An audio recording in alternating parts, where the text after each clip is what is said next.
السلام عليكم ورحمة الله وبركاته. الحمد لله رب العالمين، ولا عدوان إلا على الظالمين، وأصلي وأسلم وأبارك على النبي المبعوث رحمة للعالمين سيدنا محمد وعلى آله وصحبه ومن تبعه بإحسان إلى يوم الدين. اللهم واجعلنا منهم آمين. Inshallah, this evening we'll try to cover two subjects. One is the issue of the possible ceasefire in Gaza in the next week or two, and then the recent events in Syria.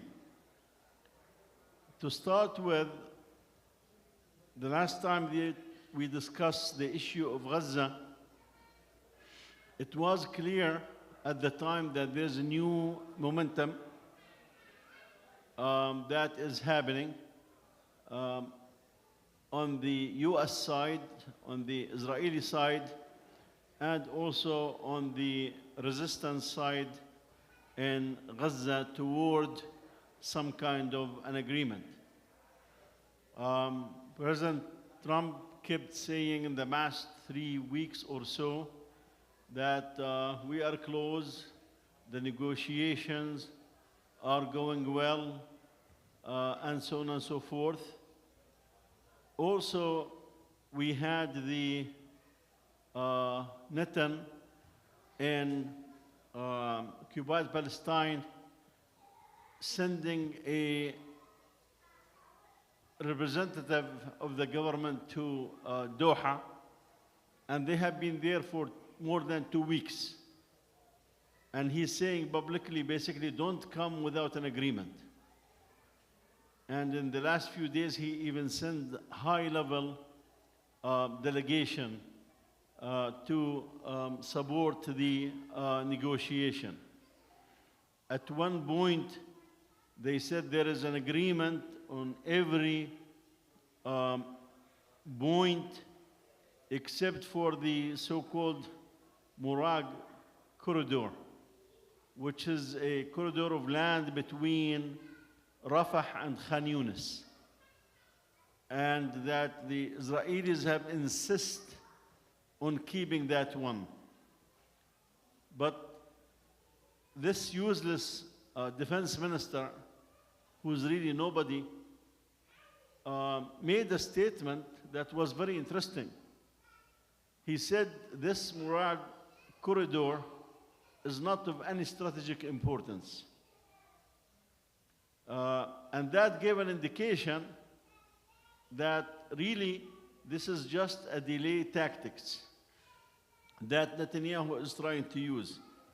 And what we hear this in the middle of this week, that they just were willing to compromise on this Murad corridor.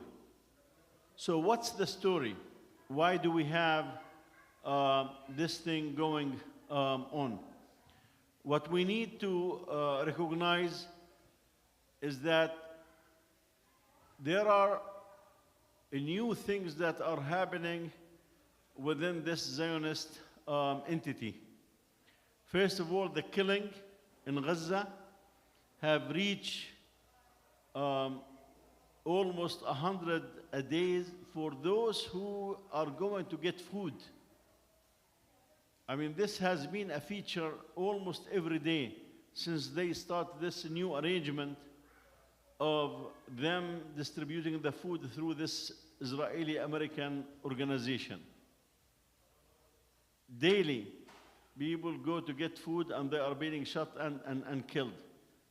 And the news today said today was the maximum number so far that was killed because of trying to seek the aid. Because they have established this organization to try to squeeze the population of Gaza to the south with this thinking that by putting them in this corridor or in this area in the south, we can eventually get them to go to Egypt because it's toward the south. It's close to the Egyptian border. And this is to please Smotrich and Ibn Gfir and others who are the extreme religious Zionists. But what we heard from the religious ones who are not Zionists is that they are willing to support an agreement, including Shas and the Torah Party and others. This has been the theme for the last 3 weeks or so. Now, why Netanyahu is dragging his feet regarding this agreement? It has to do with July 27. July 27. What is July 27? Today is July 20. So what is July 27? It's a date where the Knesset will go into recess for 3 months. So the parliament, the Knesset, will go into recess on the 27th for 3 months, which means they cannot bring the government down during those 3 months. Because to bring the government down, you need to have a vote in the Knesset, and you need to get 61 majority. So if Netanyahu can drag this process all the way to the 27 or close to, he has this guarantee that he will be prime minister until October. Now, when the Knesset comes back in October, he will have 2 choices in this regard. Either to resume the war and satisfy this very extreme part of his government, or he will seek to extend the ceasefire and talk about the day after in Gaza. If he does the second, there's this chance that his government will collapse. And for him, that'll be okay, because he will have 4 other months as caretaker prime minister, which means that he's going to keep the bulk of his time, because there will be election next year anyway for the Knesset, and there will be a new government. So from his perspective, he wants to keep out of jail. That's the most important thing to him personally. And to do this, he will need to come back as a prime minister. This is important to understand. Now, as far as the army is concerned, the army is exhausted. And what had happened is the army issued a command basically saying that we need the reserve for another year. For those who were not here before, this Zionist entity maintains a small army. So they do not have a large army like in Egypt and in Turkey and other countries. They have a small army because the whole Jewish population is about 7.5 million in occupied Palestine. And to have a large army of 500,000, it means you are taking those people from the industry, from the factories, from the IT, which basically supply 35% of the taxes each year, from the startup and so on and so forth. So there was an uproar among those reservists who were called, usually they are called once a year for a month, and they go and serve in the West Bank. And after a month, they are done for the year. Now they have been fighting for 2 years, Now they are asking them, you need to fight for a third year. There was an uproar among the army, reserve, and also among the families. So the army had to take it back. And that's a sign of weakness, because the army is realizing that leadership, that it's getting to the point that there will be a serious problem in this regard. There's no doubt that the army is exhausted, and the families, you can read lots of material about the mental illnesses and that the families and the soldiers and this and that. In fact, in the past 2 weeks, 5 of them have already killed themselves. 5 soldiers in the past 2 weeks killed themselves. This is at least what the government have acknowledged in this regard. There may be other cases where people will find a way to get rid of their lives.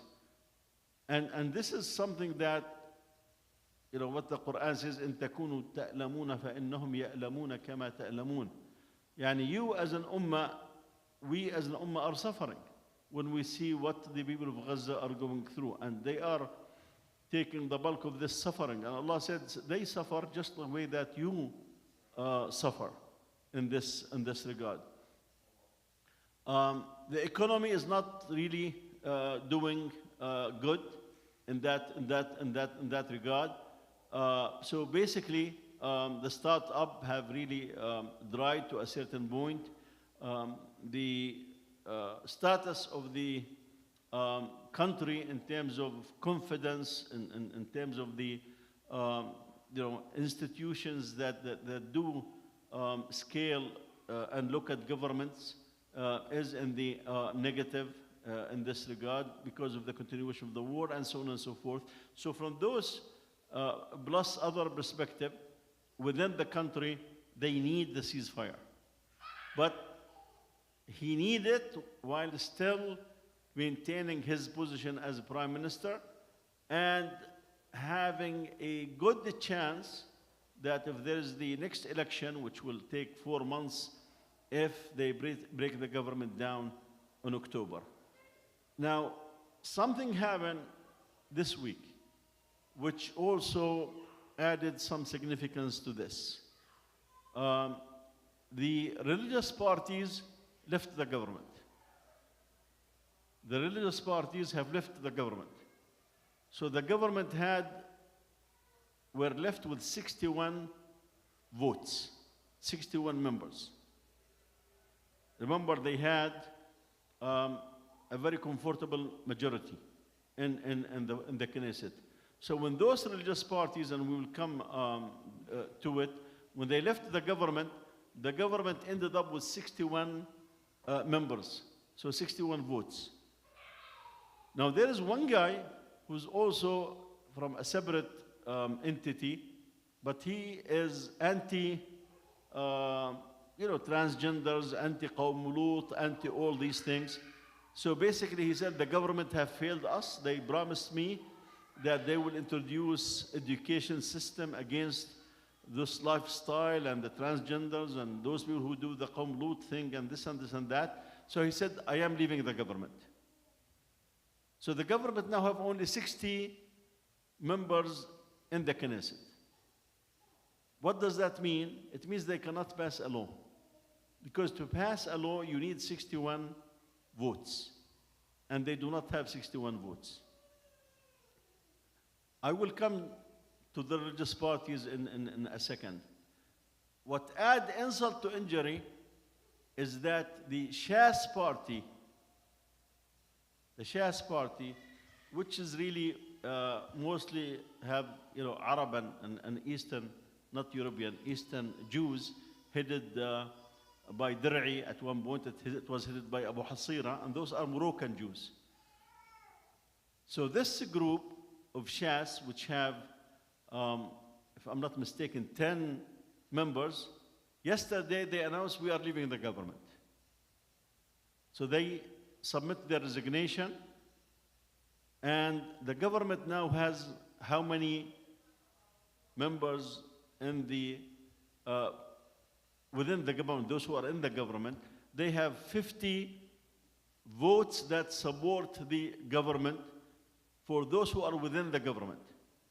But Shas has announced, although we are stepping down from the government, we will still be in the Knesset within the coalition.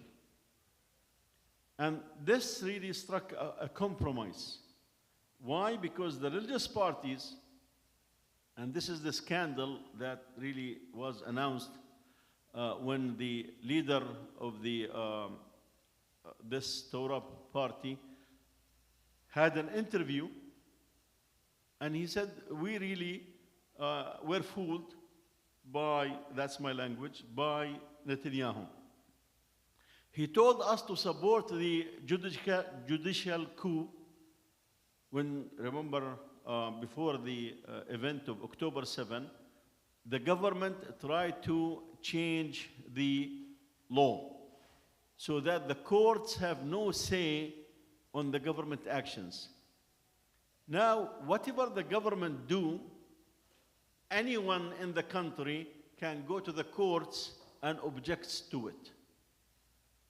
So basically, if the government comes and fire someone, like they want now to fire the Attorney General, so anyone can go to the court and says this is not acceptable. And this follows the British law, because Israel does not have a constitution. It has a government and it has a Supreme Court. So if there is a dispute of what government decisions are, anyone can carry this to the Supreme Court, and the Supreme Court can strike this down, which means the Supreme Court have a higher authority over the government in case people object or parties object to the actions. For example, if the government come and says, I'm going to take over this house in Jerusalem from the Arabs and give it to the Jews, being Christian or Muslims, the government can't do this. I mean, there was no one to stop them except the Supreme Court. So the family that's there can go to the Supreme Court and says that this is our home and this is the proof for our home. This is papers. We have been living here since Salah ad-Din Ayyubi in this regard. And the government can tell them, yes, this is your home, and the government have to back off. So this is problematic because whenever the government makes a decision, there's somebody else that can come and said overrule them. So this highly religious Jew is saying that basically, we were promised if we support the judicial coup, they will exempt our people from military service. And there's this big fight within the Israeli societies.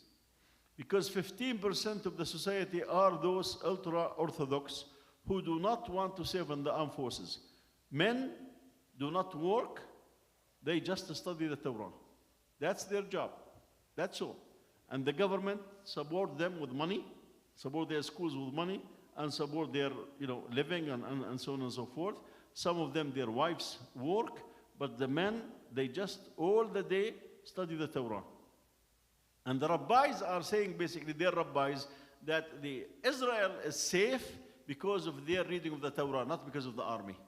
It's not your army, it's not your government. It's because we study the Torah that God is protecting this country and make it what it is. It's totally a different mentality from the secular Jews to start with.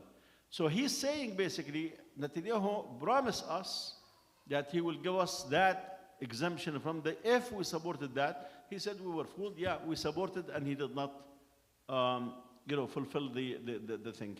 Adding insult to injury is the government promised them to bring the law into a vote, and last week the person in charge of this withdrew the law and put something else. Since Knesset will be done by July 27, it means that this law will not come for a vote. At the same time, there was an announcement a few weeks back that anyone who does not come to the military service from those religious people, that they will sanction him, They will cut his children and the family benefits, money in this regard. They will have restriction on their health care because, in occupied Palestine and the Israeli side, there is this national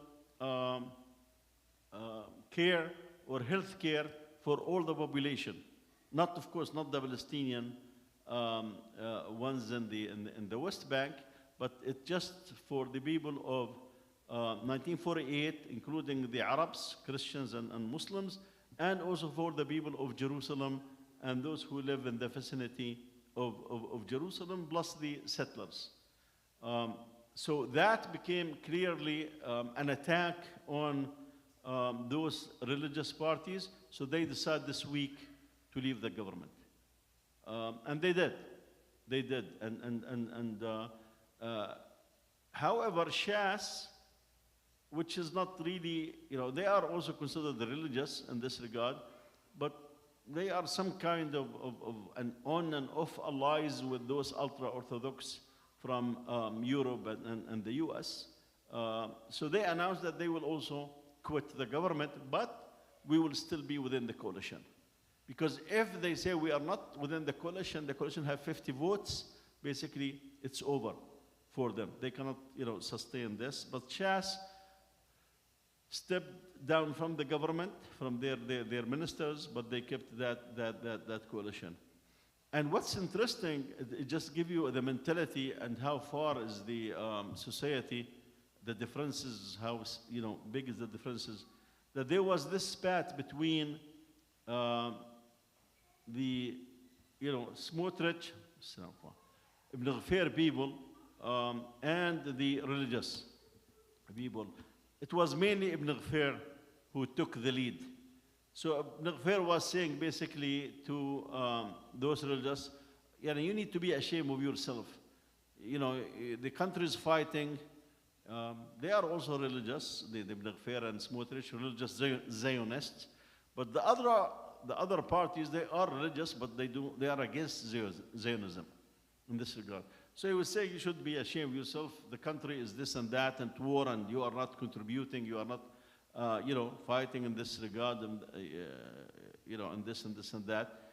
And the guy, answered him that there are people who are also fighting. However, he said you should be ashamed of yourselves for the sins that you are committing.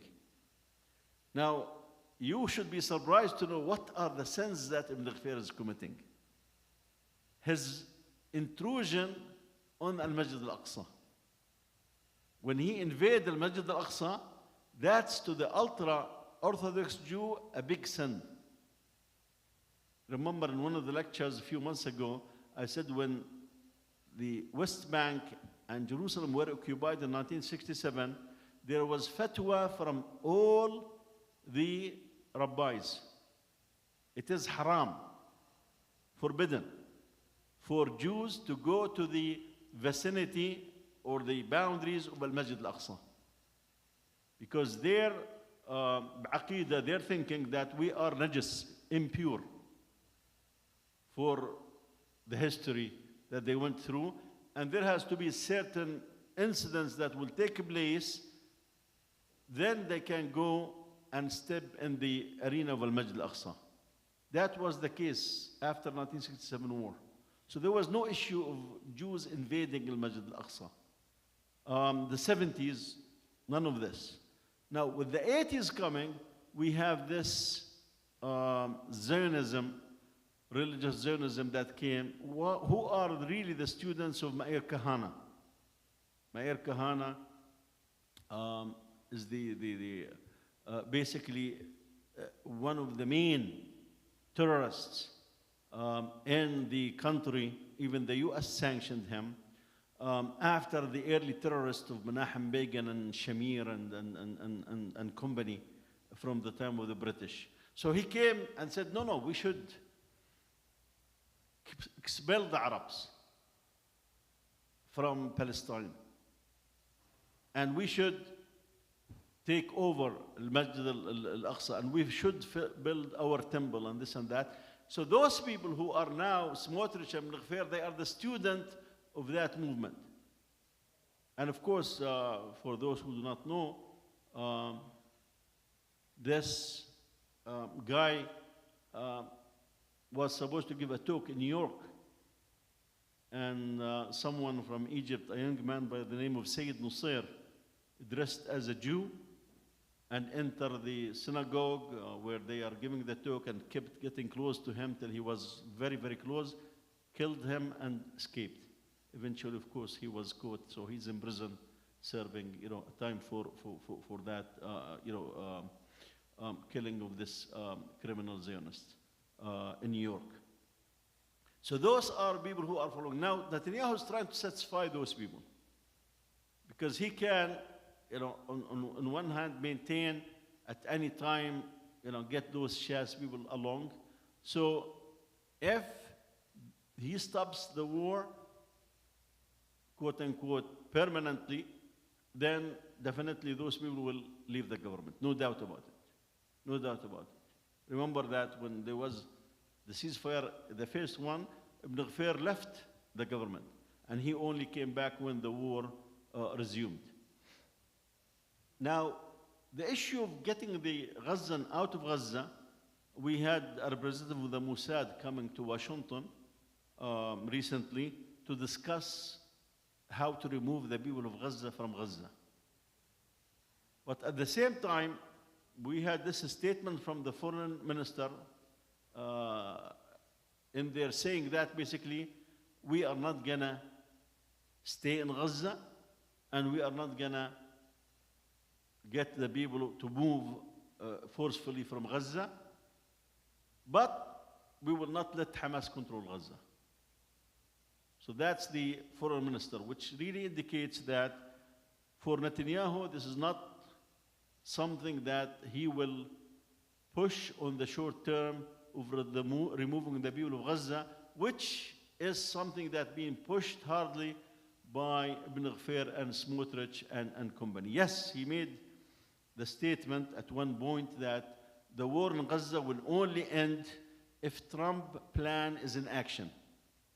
You remember Trump plan? Trump plan, let's take the people of Gaza, put them somewhere, till we build Gaza, we'll bring them back. And of course, no silly, naive, stupid person would accept such an offer. If the population leave Gaza, they are not coming back. That's part is for sure. So from this perspective, what we see is that there are too many factors that are pushing toward this government to come to an end in this regard. The ceasefire, really, what did those Zionists gain by resuming the war? Remember, there was a ceasefire and then Netanyahu decided to resume the war. I mean, what is it that they gain? I mean, the army is saying we run out of places to bomb. The army is telling the political leadership we run out of places to bomb. Although they keep bombing, left and right and killing people in this regard, but it's random.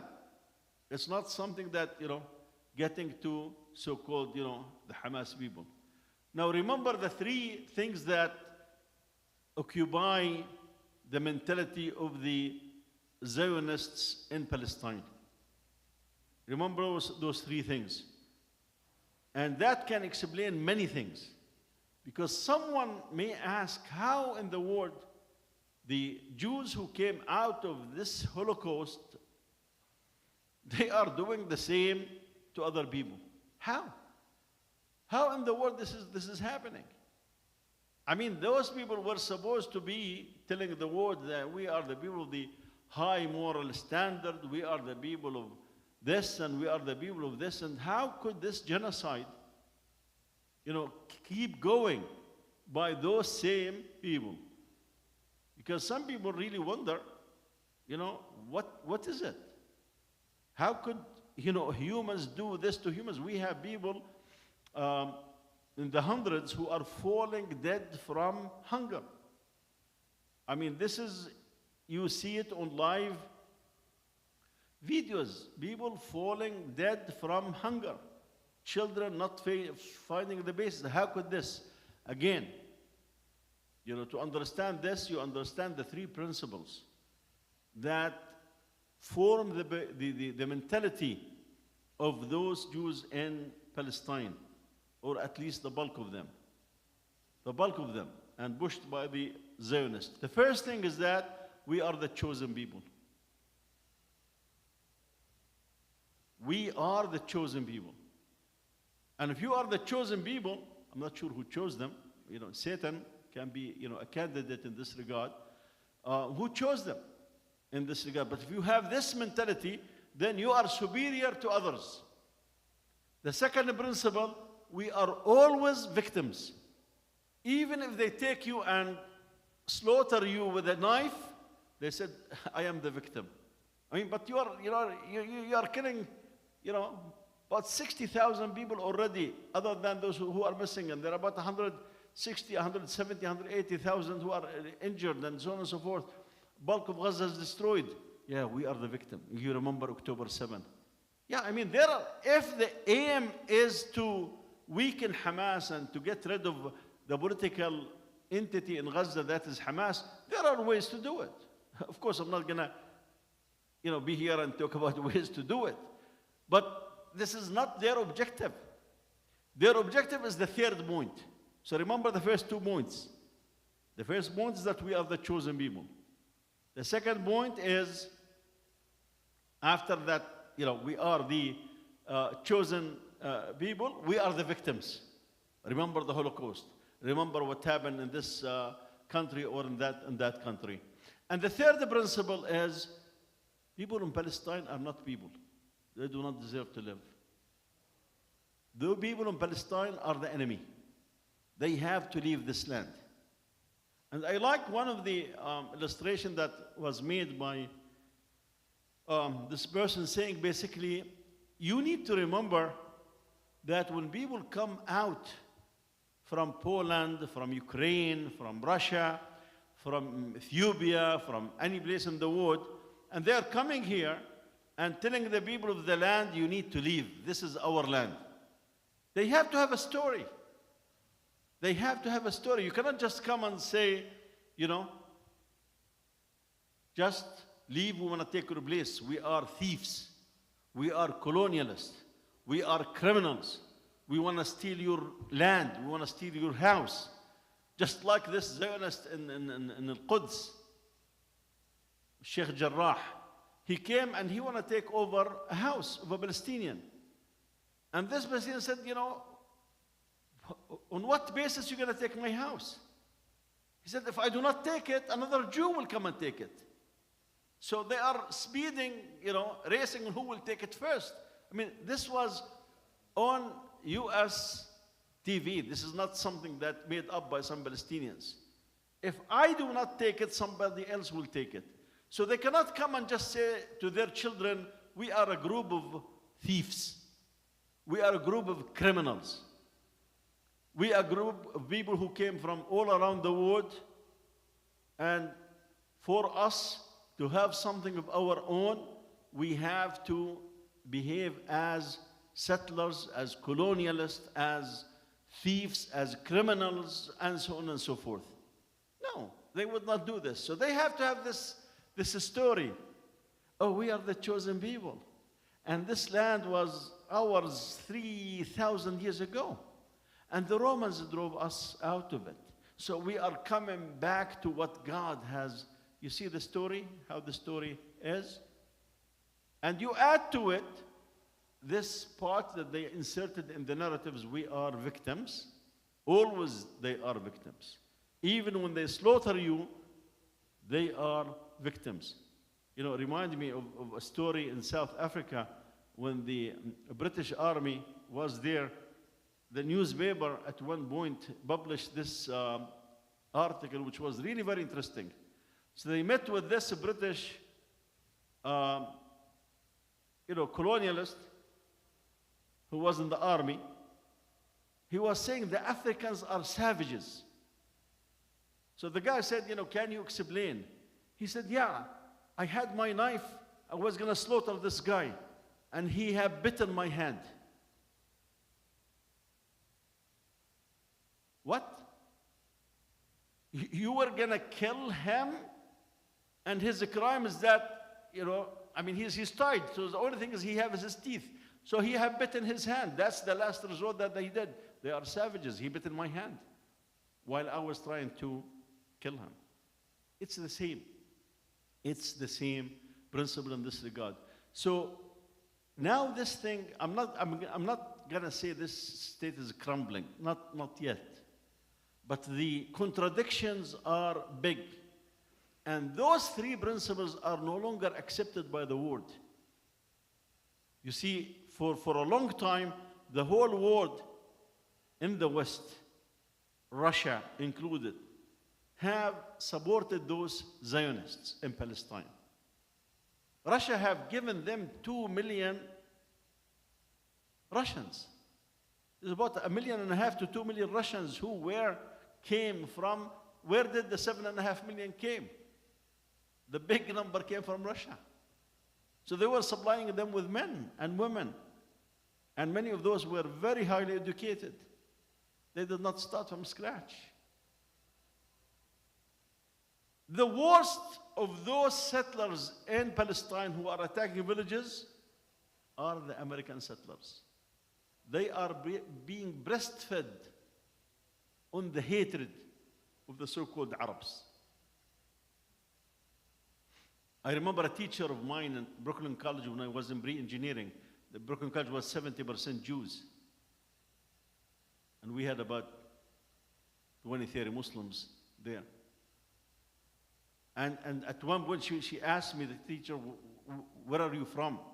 I said, I'm a Muslim from Palestine. And she was taken back. I mean, you can feel as if something had bitten her. She just, and then she recomposed herself and said how things are there. This is the 80s. This is the 80s. I said for the people of Palestine, it's terrible. This is going on, this is going on. This. Believe me, looking at her face, she did not show any emotion, meaning that she believed I am lying. She did not buy any of what I said.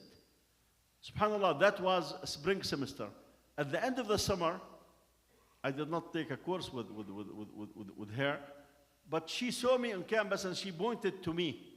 We were on the other side. She pointed to me, come. So I went, and this is what she said. She said, I am sorry to tell you all what you told me is correct.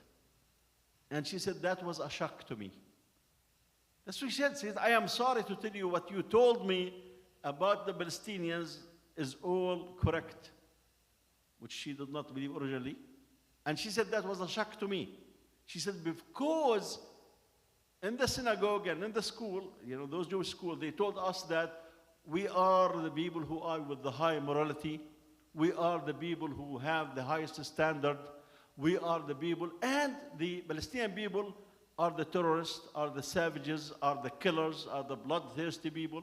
That's what she said. That's what we were taught. And she said, apparently, they did not tell us the truth. It's those settlers that are attacking the villages, and they just killed, may Allah accept him as a shaheed, another young man, 20 years old, in Sinjar.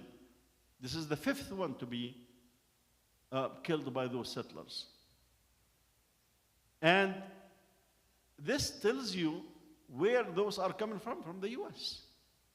They have the most hatred because they were breastfed hatred in this country.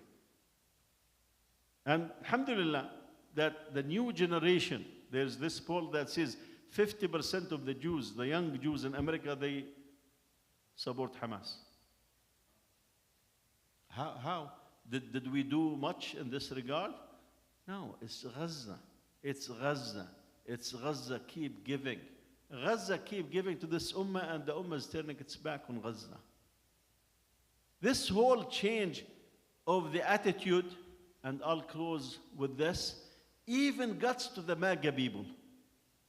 This Make America Great Again, the Trump people, it's getting to them. And that is shocking to the Zionists and to the Israeli government and to the Zionists in America. So one of the most يعني people who have supported this Zionist entity is this guy Huckabee, who at one point ran for president. Now he is the ambassador to Tel Aviv, and then they move it to, last term to Jerusalem, so the embassy in Jerusalem. I mean, you can see his statements saying, the Jews should have, Israel should have the West Bank. They change even the name of the office that serves the Palestinians in Jerusalem. That it's not really an office that serves an entity. No, it's just like customer service. They change even the name to take any political connotation from it. It's his effort. And he encouraged President Trump to bomb Iran. And he keep encouraging. Now, what happened this week is two instances. The Israeli army bombed a Catholic church in Gaza. And the settlers burned down a church in the West Bank. Do you get this? The army bombing Gaza, they ran out of places to bomb. They did not, there's a church standing, bomb it. And then the settlers, and killed people, of course, there, the settlers burned a church in the West Bank. And we have seen Huckabee furious for those two things and for a third thing. And he was threatening. He wrote a letter to the Interior Minister. This is the same Huckabee. To the point that the Interior Minister said, you are writing to me and the Prime Minister and the head of the state. This is not us. We have good relations and we are this and we are that. Those threats. What happened is that the Israeli government is not giving visas to the Christians who are going to go and work for Christian institution in the West Bank. They're not giving them visa. And Huckabee started threatening. He said, we will stop our own visas to you for those who are going to come from Israel to work in the U.S. on certain things.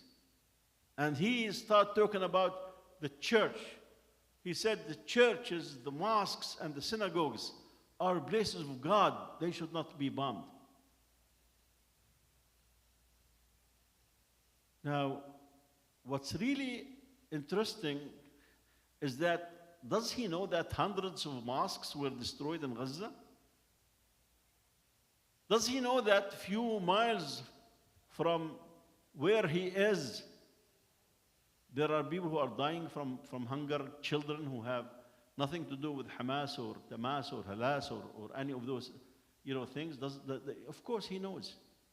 But you see, he became furious when a church was bombed. A church was burned. And he's calling for, punishment. We need to know more. We need investigation. And he said, even this Palestinian, the 20-year-old, we need the government to investigate and to take action and this and that. With those threats. Why? Because Huckabee and his alike, they have no love for those Zionists and those Jews. No, they want to use them.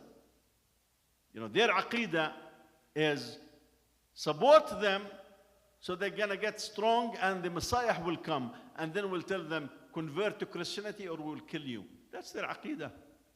That's why many Jews despise them. But Netanyahu and his people, they think they are gathering money for us and supporting us. So they are fine.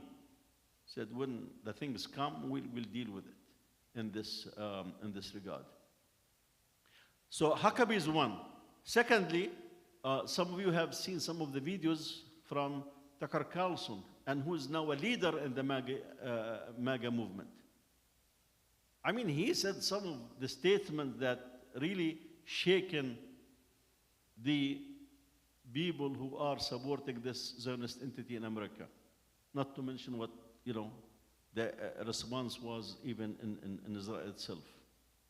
So he stood and says there is something that everybody in Washington knows and nobody is willing to say it, that Epstein is an Israeli agent. Wow. And there was so much clapping. I mean, it's a conference for those, right-wing supporters of President Trump, and they were clapping. They were very happy that he said it. That this guy was spying for Israel, was trapping people and blackmailing people, important people. And the list that have associated with Epstein are many big names in this country, from Bill Clinton to Donald Trump to Bill Gates to, just name. Yehuda Barak was also on his list, and some, Arab leaders and some, Zionists. I mean, he has connections. He has lots of money, and he had lots of girls to offer. Now they tell you he was, he committed suicide. And people know that. That's not the case. That's not the case. But anyway, then came this Green member of Congress talking about why we are giving so much money to Israel. They have health care, we do not have health care. We have people who cannot afford the groceries.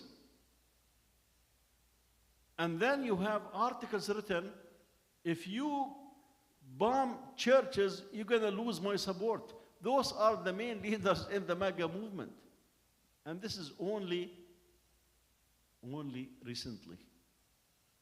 So it's not just there is a wave in Europe and the US. Even the staunch supporters of those Zionists are now taking another stand. For the sake of time, inshallah, I'll stop here with the Gaza.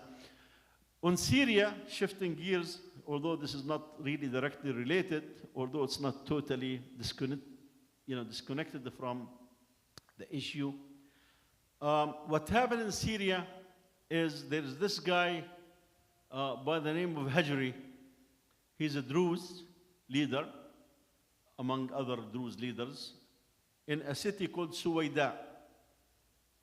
Suwaida is in the south of Syria, close to the borders between Syria and Israel and the Golan.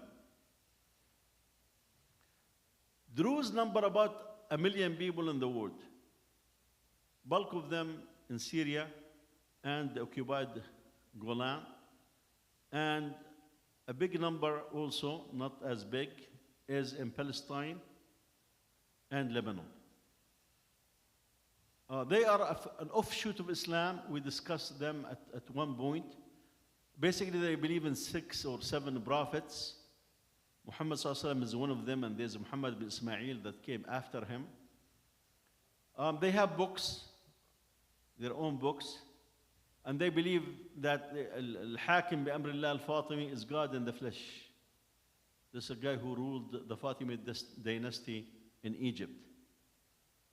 And their way of dealing with wherever they go is that they are with whoever in charge. For example, the Druze in occupied Golan Heights and in the south. I remember 3 years ago we went there for a visit from, of course, from Palestine side in the north. And they are farmers. We ended up stopping there and buy from their orchards in this regard. They dress just like the Syrian Druze. They do not even dress like the Jews or the Palestinians. They have their own dress, the men and the women, in this regard. The way even they talk, their big mustache. I mean, they have certain characteristics. I mentioned the big mustache because they ended up shaving some of the mustaches in Suwaida, and that created the big insult. They say, you are insulting us and our culture. But anyway, their way of doing things is that they ally themselves with whoever is in charge of the country. So, for example, in Palestine, they are part of the Israeli army. And they do harm to the people in Palestine more than your average Jewish soldier, except for the people who come from the US. Talk to any Palestinians about the Druze and what they do in this regard. So that's their way of dealing with their reality. In Syria, those even in the occupied Golan Heights, they never accepted an Israeli citizenship. They said, we are Syrians. Because basically they know maybe one day there will be something, we need to go back and we need to go back to our place. Now the people in the Suwaida, they're about 500,000. 150,000 of them are Bedouins, tribes, who are not Druze. They are Arabs, they are not Druze. The rest are Arab Druze. There are some in Lebanon, and the main leader of them is Walid Jumblat, whose father used to be also a leader of the Druze in Lebanon, Kamal Jumblat, who was killed by Hafid al-Assad in the old days. So there was kidnapping from both sides, the Bedouin tribes and the Druze. There were some kidnappings. They said that originally they differ on some place of a merchant or what have you. Anyway, inner fighting started going, and there were about 700 people were killed. As a result, the Syrian government have sent a few tanks and some soldiers. First of all, they sent some soldiers, and the Druze ended up killing tens of them. So they sent tanks, and the Israeli bombed those tanks. And they said to the Syrian government, get your people out of Suwaida. And they went further. They bombed the defense ministry. They bombed the headquarters of the army, destroyed it totally. And furthermore, they bombed the surrounding of the palace. Basically telling Ahmad al-Shara' that we can just kill you anytime. Now, Ahmad al-Shara' and me and you, we know that he's been protected by the Americans and the Turks. And that's why the Americans have put this line. If you read Axios media today, they are quoting 4 US officials from the White House saying Netanyahu is a madman. His fingers on the trigger.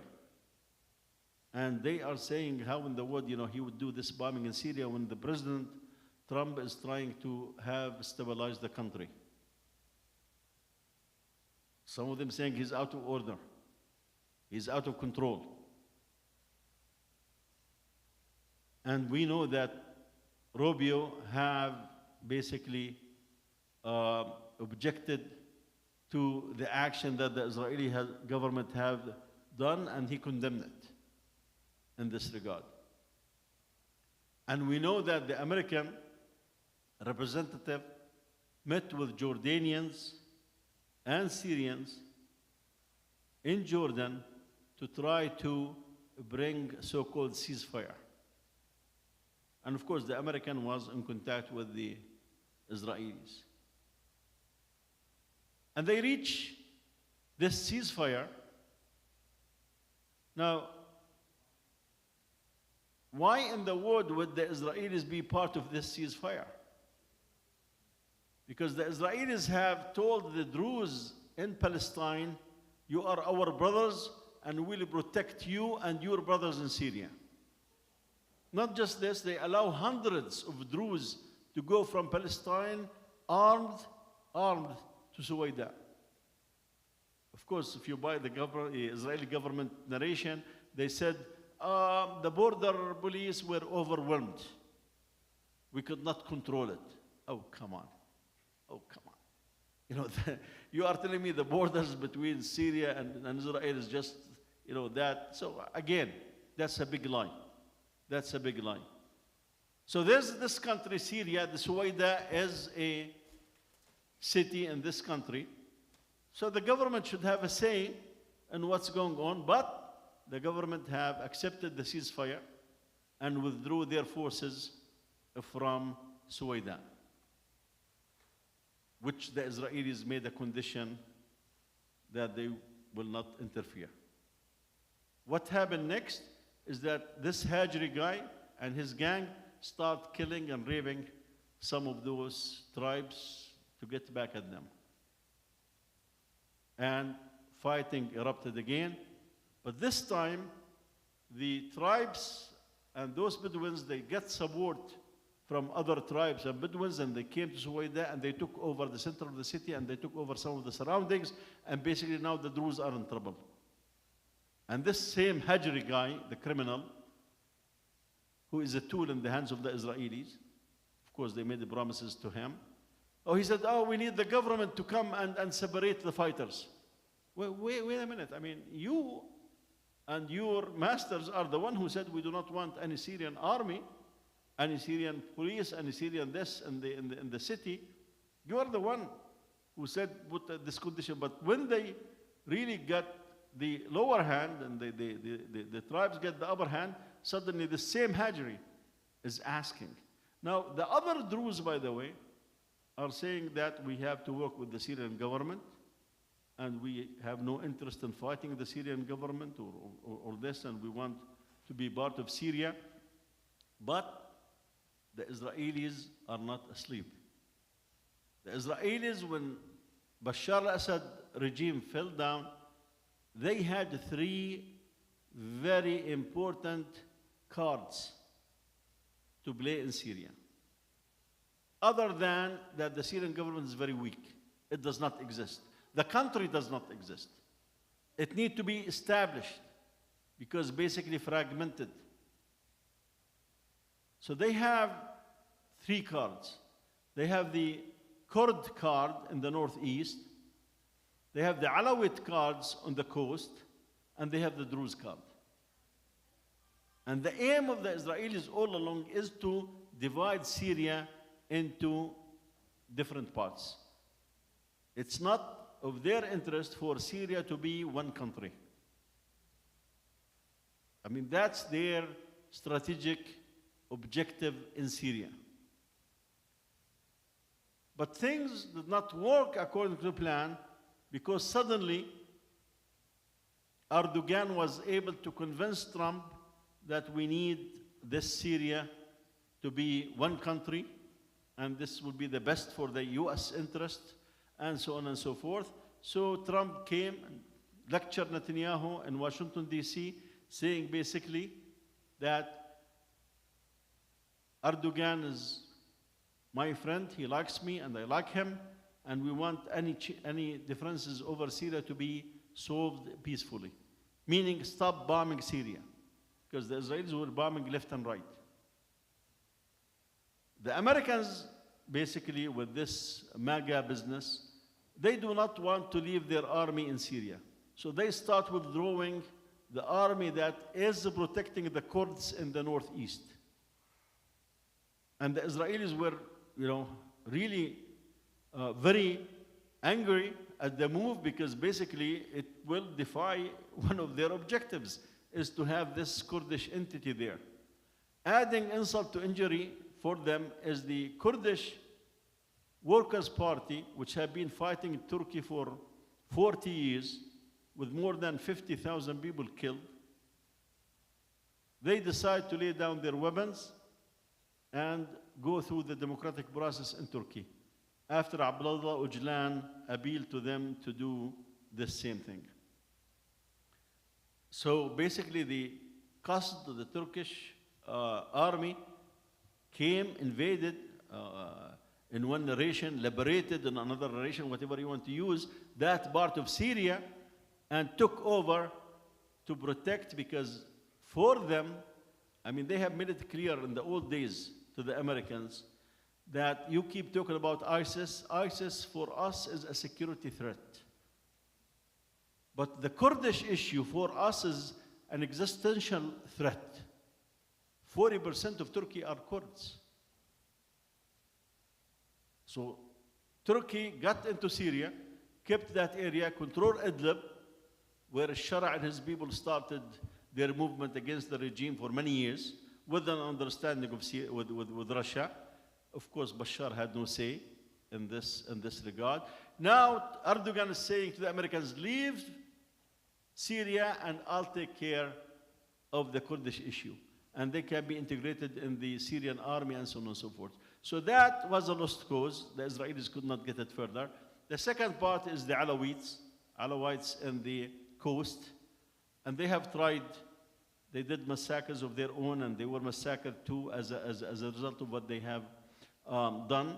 So things are not going, because now there are many people within the Alawi sect are coming, we have to work and strike a deal and work with the government in this regard. So the only card that remains there now is the Druze. And the Israelis are saying, said, we want the south of Syria to be free from any Syrian army, no Syrian men, tanks, no Syrian weapons, no Syrian police, no nothing.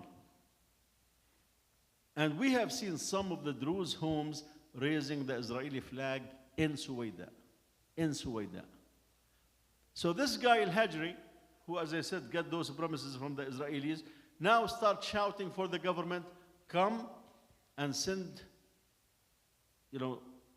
troops or whatever to separate between the Druze and the Bedouin tribes. Because basically he realized they would be in the losing end. When we came today, there was supposed to be an agreement to exchange prisoners. It did not come. Again, this Hajri and his people are the main obstacle for this. As long as he can rely on the Israelis for weapons and for money and for humanitarian support, which they send trucks, he will keep playing that card and being a tool in the hands of the Israelis. I'll stop here, inshallah, for the sake of time. This is the time for adhan. We have 4 minutes for the iqamah. Jazakum Allahu khair, barakallahu fikum. May Allah subhanahu wa ta'ala bring the khair and the good to the ummah. And may Allah elevate the suffering from the people of Gaza and the people of Palestine and Muslims all over. اللهم احقن دماءهم يا رب العالمين خفف عنهم ما هم فيهم بلاء يا رب العالمين وانتقم من أعدائك وعدوهم يا رب العالمين.